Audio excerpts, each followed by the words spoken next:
Halo, bertemu kembali dengan Biologi PW Channel. Jangan lupa ya untuk subscribe, like, dan share video ini. Biologi itu menyenangkan. Belajar bersama Pak PW. Oke, baik. Ini adalah review materi kita yang untuk persiapan pH. Jadi nanti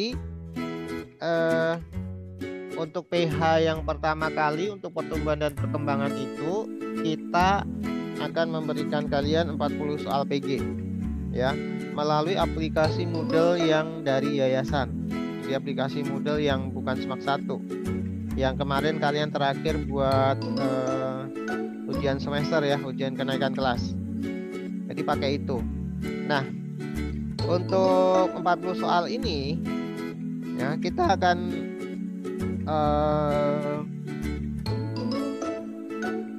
bagi-bagi menjadi 2 bagian ya,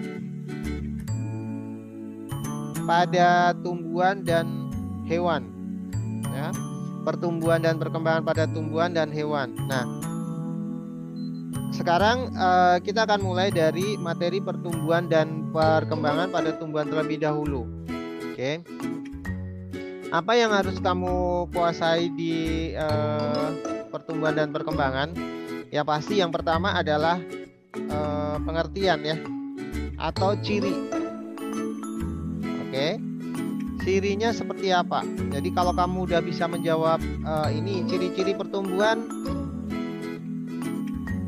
apa, kemudian ciri-ciri perkembangan itu apa, lalu apa perbedaannya? Ya, dua nomor kamu udah bisa menjawab soal tentang ini ya. Ciri khasnya kalau pertumbuhan itu adalah pertambahan ukuran. Oke, di sini ya. Sedangkan kalau perkembangan itu adalah kematangan fungsi. Nah, itu aja ya. Selebihnya kamu bisa mengembangkan. Nanti nih kamu diberi contoh-contoh, berarti kamu harus tahu tuh, oh ini maksudnya pertumbuhan, perkembangan. Kalau perkembangan itu aja muncul kata-kata organ reproduksi, itu udah pasti perkembangan. Kalau pertumbuhan itu bisa dikatakan dari ini, ukuran ya, ini pertambahan jumlah sel sama ukuran sel.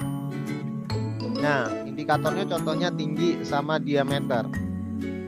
Nah, kalau yang bersel 1 itu hanya volumenya. Ya, kalau yang bersel banyak itu ada volumenya sel juga tambah gede, tapi jumlahnya juga nambah. Nah, kalau perkembangan bagaimana? Perkembangan itu lebih kepada konsep dia kematangan ini, kematangan organ, dan kita tidak bisa mengukur. Ya, mengukur pakai penggaris itu nggak bisa. Jadi nggak bisa dikatakan dengan angka. Ya, jadi ini sifatnya adalah kualitatif. Jadi kualitas. Kalau yang tadi pertumbuhan itu kuantitatif, ya bisa diukur. Dan kalau pertumbuhan itu nggak bisa balik lagi. Jadi kalau hormon pertumbuhan sudah mentok berhenti ya udah, artinya tinggi kamu itu segitu gitu ya. Karena ada hormon yang bekerja pada masa tertentu. Nah, selanjutnya yang perlu kalian kuasai lagi adalah bagian perkecambahan. Nah, ini kan pengelompokan ya, ada perkecambahan, pertumbuhan, sekunder, dan primer. Nah, faktor yang mempengaruhi ini nanti pasti ada nanti di luar. Oke, perkecambahan itu yang pertama struktur biji nih, wajib nih. Ya, bagian-bagiannya, ya, tolong pelajari bagian-bagiannya. Bagian biji dan fungsi.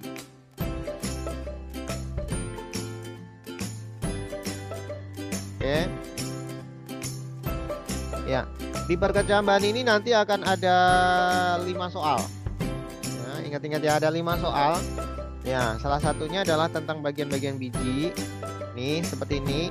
Ya, kamu lihat aja gambarnya, kemudian bagiannya apa dan fungsinya apa. Terus proses. Oke, ini proses.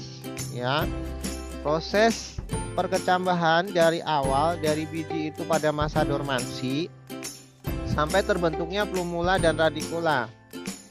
ingat di sini ada syaratnya. Nah, ini yang penting nih. Syaratnya apa sih supaya bisa berkecambah? Lalu ada proses BBC, hormon yang pertama kali giberelin, ya. Kemudian akan memicu pelepasan enzim. Ya, enzim apa aja?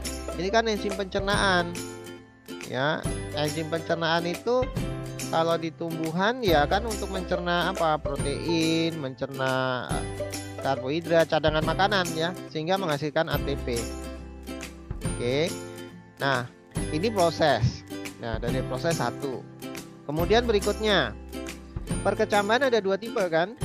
Hipogeal dan epigeal. Nah, kamu harus ini nih contohnya ya, supaya nggak kebalik-balik nih. Contohnya penting sama pengertiannya. Pengertian itu di hipogeal dan epigeal itu nanti kamu bisa dengan gambar ini atau yang dengan kata-kata ini. Ya. Jadi kata-kata sama gambarnya tolong diperhatikan. Mana bagian hipokotil, mana bagian epikotil, dan mana yang tumbuh ke atas, dan mana yang tetap tertinggal di bawah tanah. Ya, kita mengingatnya begini, kalau hipo itu berarti ada di bawah. Nah, yang ada di bawah apa? Kotiledonnya. Kamu hubungannya dengan kotiledon. Kalau kita melihat kotiledonnya tetap di dalam tanah, berarti yang memanjang apanya? Yang memanjang adalah bagian epikotil. Nih, epikotilnya naik. Sedangkan epigeal, epi itu di atas. Nah, yang di atas apa? Kotiledonnya. Berarti kalau kotiledonnya keangkat ke atas, berarti yang memanjang apanya? Yang memanjang adalah bagian bawah kotiledon. Namanya apa? Namanya hipokotil. Maka perkecambahannya disebut epigeal. Dan ini adalah hipogeal. Jelas ya? Nah, ini besok bisa menggunakan gambar yang ini atau yang ini. Lah, kamu disuruh menentukan ya, ini perkecambahan epigeal atau hipogeal. Oke, jadi ada 5 soal ya tentang perkecambahan. Nah, berikutnya tentang pertumbuhan. Nah, untuk pertumbuhan primer dan sekunder kita memberikan 3 soal. Dari pertumbuhan primer dan sekunder nanti akan ada 3 soal ya. Nah, apa yang harus dikuasai di sini? Pertumbuhan primer itu penyebabnya apa? Oke, nih sel-sel meristem. Sel meristem itu apa? Sel yang selalu berterdiferensiasi akan membentuk struktur dan fungsi khusus. Oke, nah di sini nanti akan pasti ada gambar. Kemudian kamu disuruh menyebutkan zona-zonanya, ya. Nah, zona-zona itu dibagi menjadi ini ya, yang sesuai dengan buku aja ini ya. Ada zona diferensiasi, elongasi, meristematis, dan lihat. Ini tudung akar ya, kaliptra. Ingat ya, ini bukan masuk zona meristematis. Ini banyak yang salah nih. Biasanya kalau di soal disuruh menunjuk ini gitu ya. Nah, kamu jawabnya ini meristematis. Salah. Di sini bukan meristematis, tapi ini ujung tudung akar. Ini adalah pelindung. Yang meristematis itu di bawahnya tudung akar. Nah, di sini. Nah, sekian. Jadi jangan sampai ya kalau kamu ini menunjuknya ke ujung, jangan dibilang itu meristematis. Ya. Kemudian kalau elongasi berarti yang selnya udah mulai memanjang gitu ya. Namanya elong, memanjang. Long. Kemudian yang diferensiasi itu di daerah dimana sudah mulai ada ini namanya rambut-rambut akar sampai ke cabang akar ya. Nah, kalau ada yang menanyakan tentang batang, tinggal dibalik nih, gambarnya dibalik ya. Ini apikalnya, ujung di daunnya, daerah pemanjangannya berarti di bawahnya. Nah, kalau sudah terdiferensiasi berarti udah terbentuk empulur, xilem, phloem, bahkan kambium udah terbentuk ya. Ini kalau pada batang. Nah, bagaimana kalau nanti, tapi saya rasa di soal nggak akan memakai yang 4 zona ya. Tapi kalau kalian menemukan yang 4 zona, pembagiannya seperti ini. Diferensiasi di paling atas bawah gitu ya. Kemudian pendewasaan itu munculnya rambut-rambut. Kalau yang diferensiasi buku lain mengatakan asalkan udah terbentuk ini cabang akar. Ya. Kemudian ada sel divisi, ini adalah sel meristematis. Nah, di sini ada root cap atau tudung akar. Ingat ya, jadi tudung akar itu bukan meristem. Ya, bukan jaringan meristem. Lanjut. Nah, sekarang pertumbuhan sekunder. Nah, biasanya ditanyakan adalah pertumbuhan sekunder disebabkan oleh siapa? Nah, kamu harus tahu nih, bagian-bagiannya adalah vaskular cambium. Jadi cambium ini yang menyebabkan adanya pertumbuhan sekunder. Kalau keluar dia membentuk apa? Membentuk floem. Kalau ke dalam dia membentuk apa? Membentuk xilem. Ya. Jadi dia suatu tumbuhan itu bisa berubah ukuran menjadi diameternya lebih lebar itu karena adanya vaskular cambium atau adanya cambium. Jadi ini kata kuncinya di sini. Ke arah luar membentuk floem, ke arah dalam membentuk xilem. Jadi disebabkan oleh aktivitas cambium. Lanjut. Oke, nah ini contohnya ya. Nah, di sini yang kemarin ada lingkaran tahun. Ya, di video sebelumnya. Ingat-ingat lingkaran tahun, kenapa sih kok bisa? Oke, harus paham. Ya. Kita tuliskan ya di situ, nanti kamu lihat, dicek videonya yang pas penjelasan tentang ini ada pengaruh musim terhadap pembentukan xilem dan floem. Lanjut. Untuk faktor yang mempengaruhi pertumbuhan, ya udah pasti nih keluar semua. Kalau yang ini ya, yang pertama kita lihat adalah faktor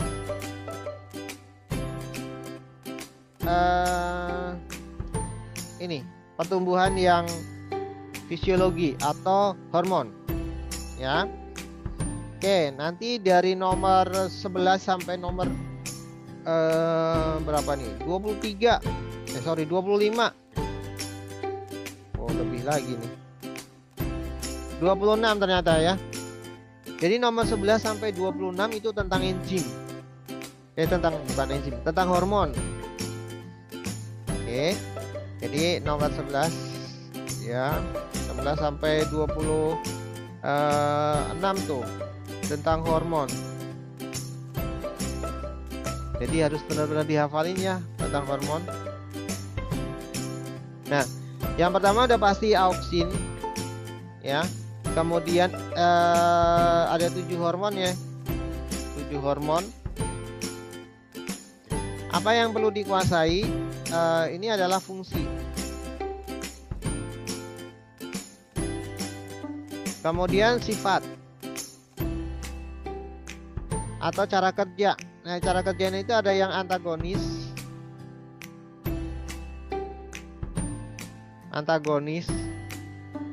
atau sinergis.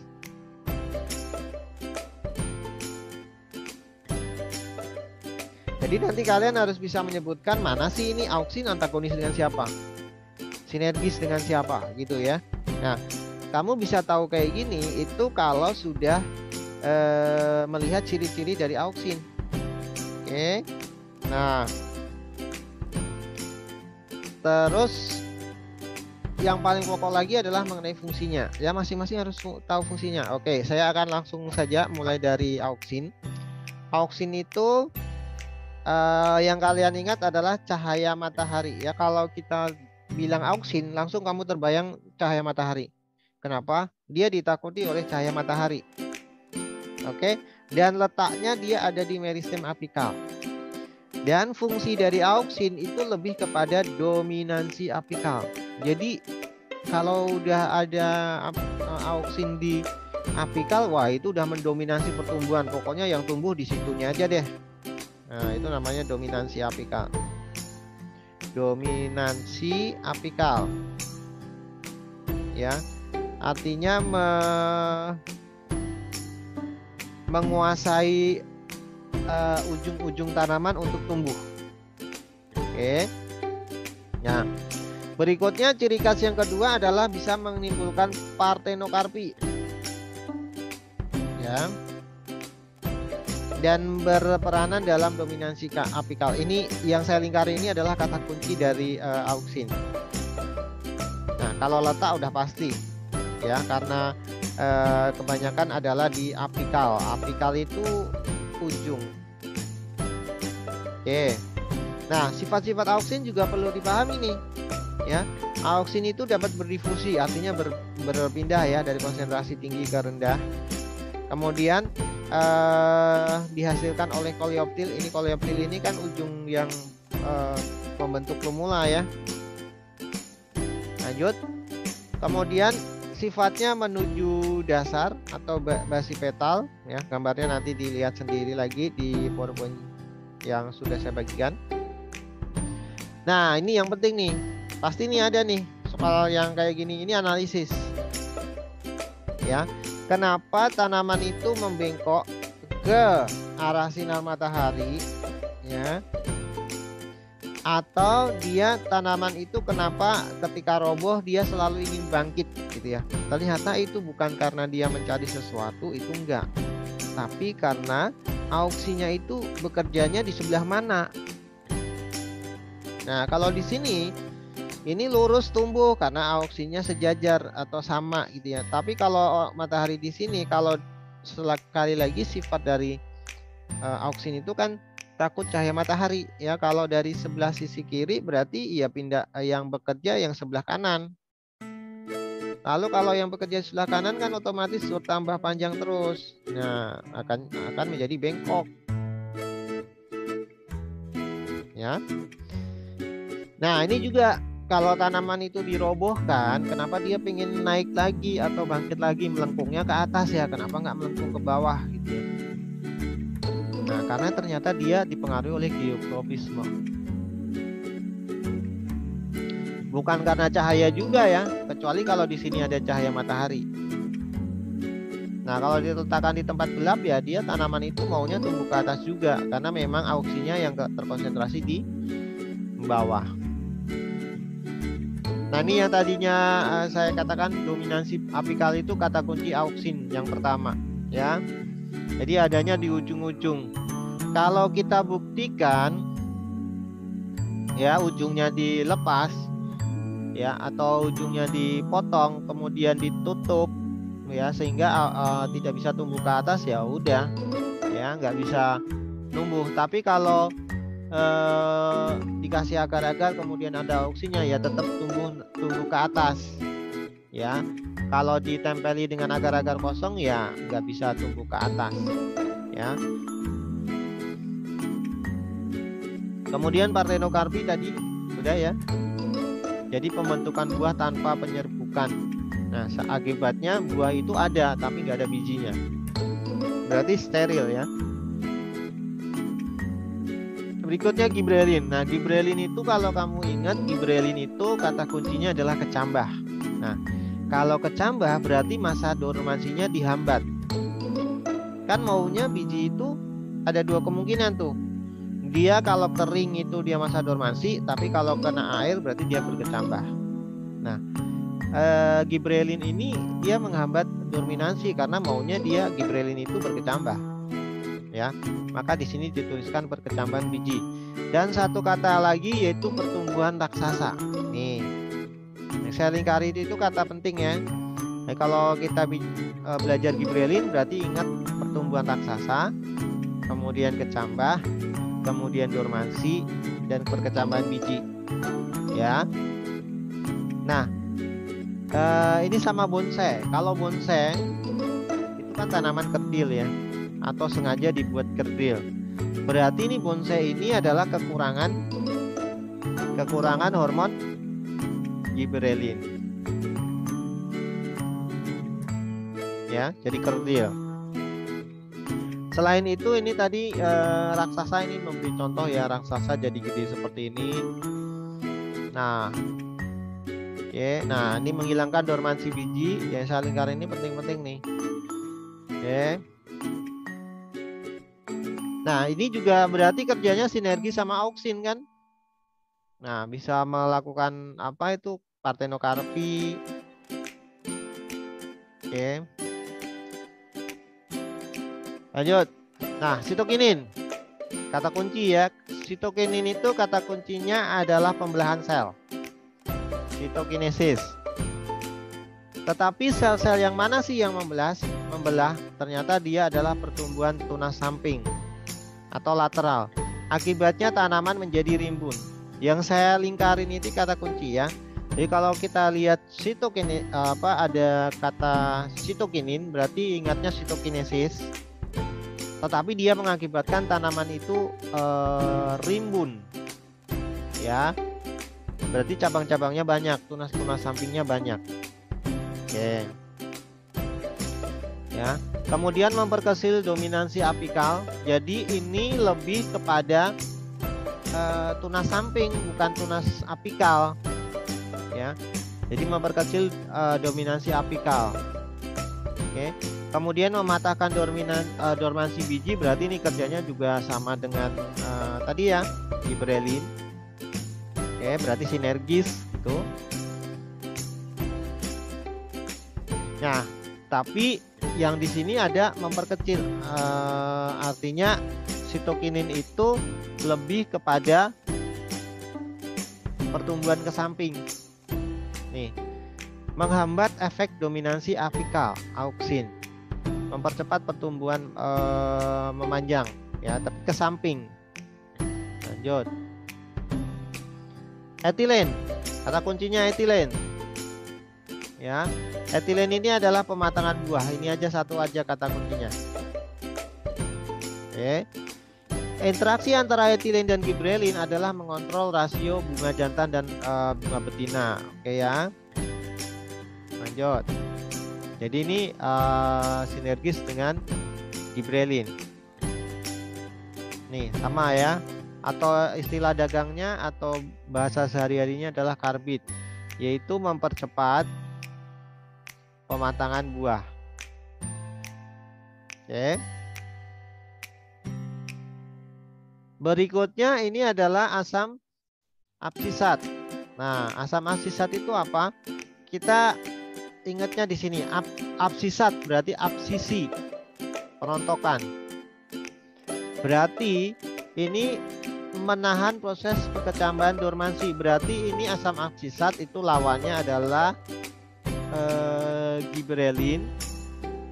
Berarti ini antagonis ya. Atau berlawanan kerjanya dengan hormon gibberellin. Kemudian berlawanan dengan auksin, berlawanan juga dengan sitokinin. Karena kan di sini menghambat pertumbuhan tanaman. Tujuannya apa dihambat atau memacu pengguguran daun?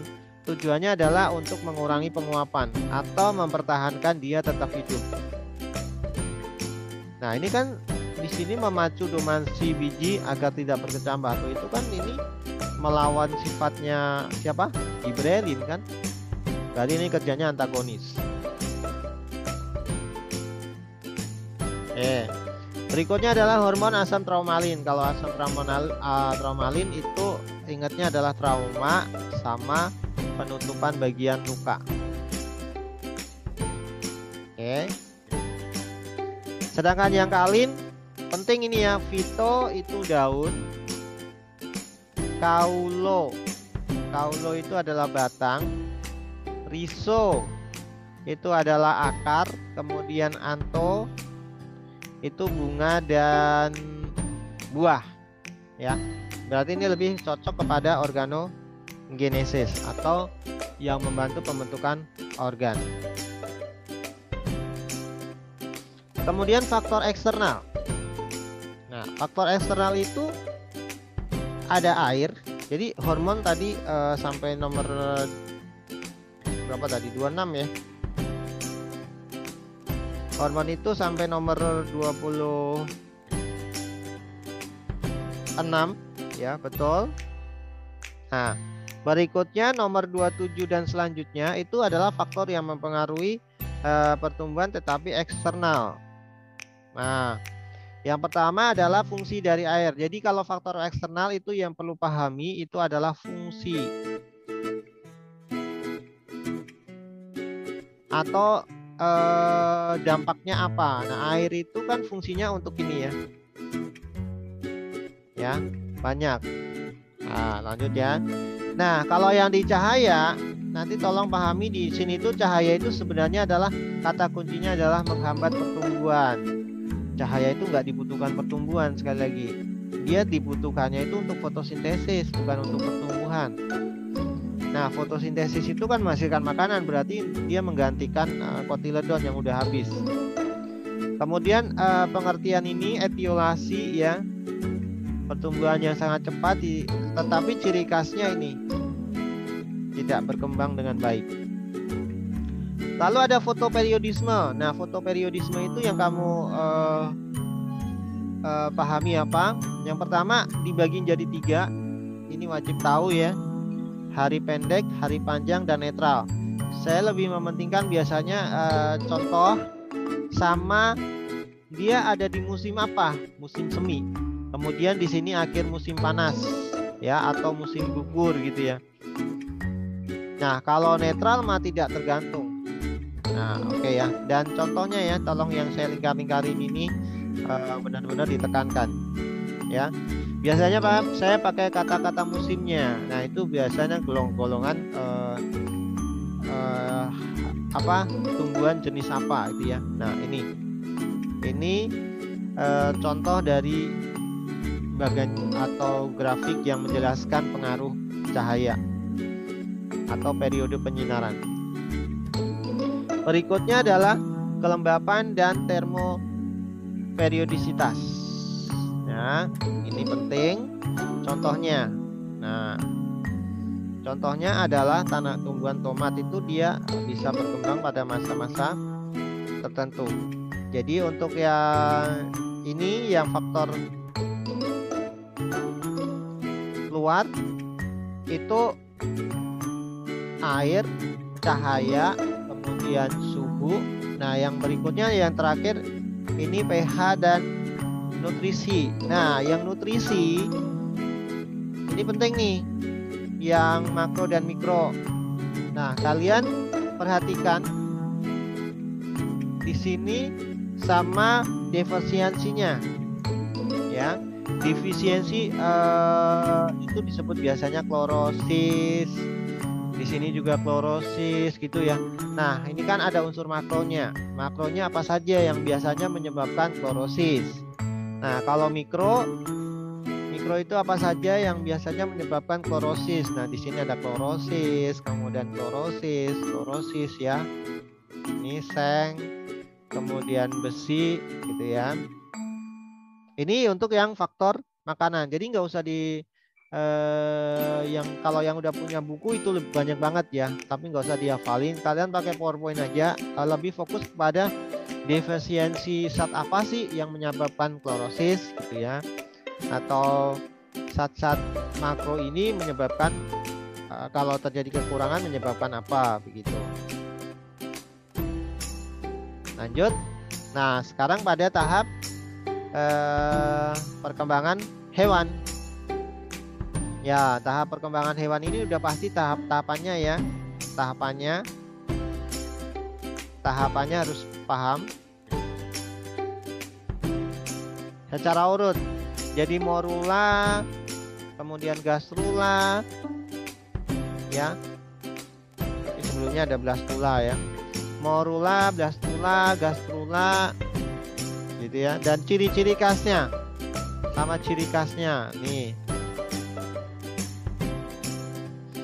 Nih urutannya ya. Zigot ya, ini morula, kemudian gastrula, habis itu terbentuk gastrulasi dan mengakibatkan terbentuknya gastrula.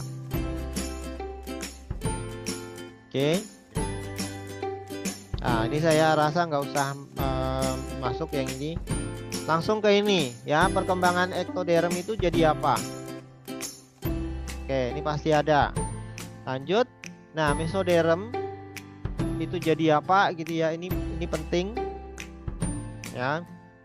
Bagian-bagian yang dibentuk oleh mesoderm itu apa? Lapisan mesoderm. Dan ini juga penting. Ektoderm atau endoderm itu akan membentuk lapisan apa? Nah, ini yang pasti Ya, limbas embrionik. Ini di buku nggak ada, jadi pakai PowerPoint. Limbas embrionik itu apa sih? Dan kamu bisa memberi contohnya ini. Oke, dari contoh. Berikutnya adalah organogenesis. Ini nggak usah, ini nggak usah.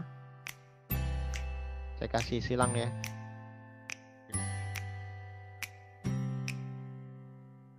Ya, ini nggak usah ya.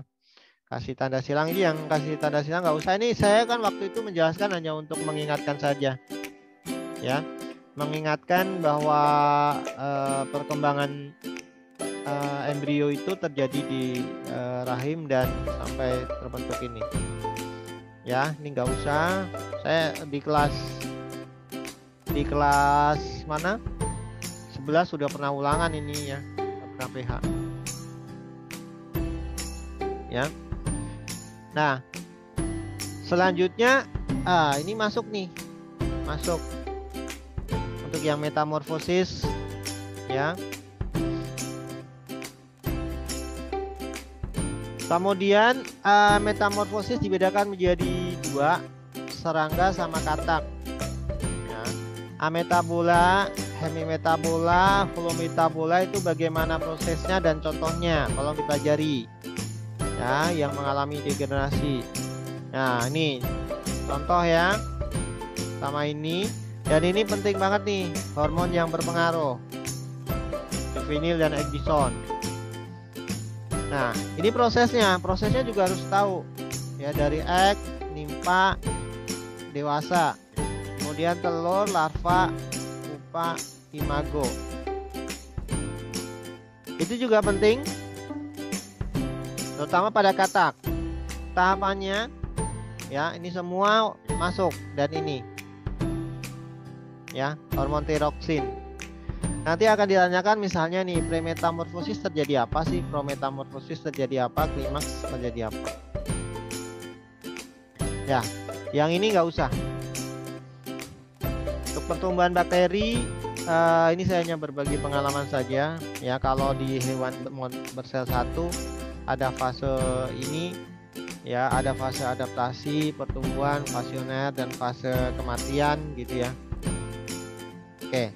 Nah, yang penelitian kan ini kamu lakukan. Ini tolong pelajari. Saya tuliskan di sini ya. Ini masuk soalnya. Pelajari apa itu hipotesis.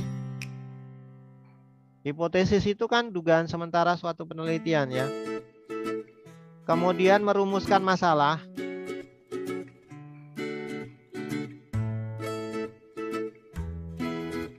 Rumusan masalah. Kemudian variabel penelitian. Variabel. Nah, itu ada 3 kan? Bebas, terikat, kontrol. Ya. Nah, ini wajib kamu pelajari ya. Saya kasih tanda seru. Jadi ini pasti nanti ada. Misalnya nih ada suatu judul penelitian gitu ya. Berarti kamu suruh menentukan nih. Lihat di YouTube saya deh, video yang tentang penelitian. Lihat video, karena di buku nggak ada penelitian.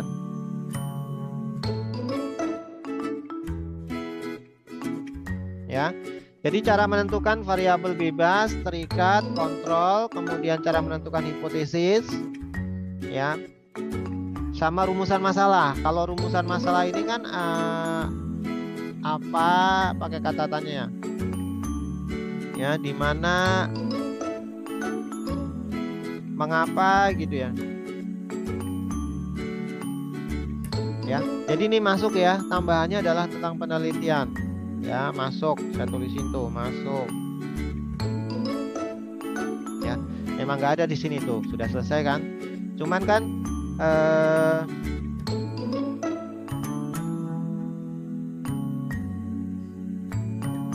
kan kalian harus lihat itu di kelas 10 sebenarnya sudah ada. ya. Jadi itu saja untuk materi.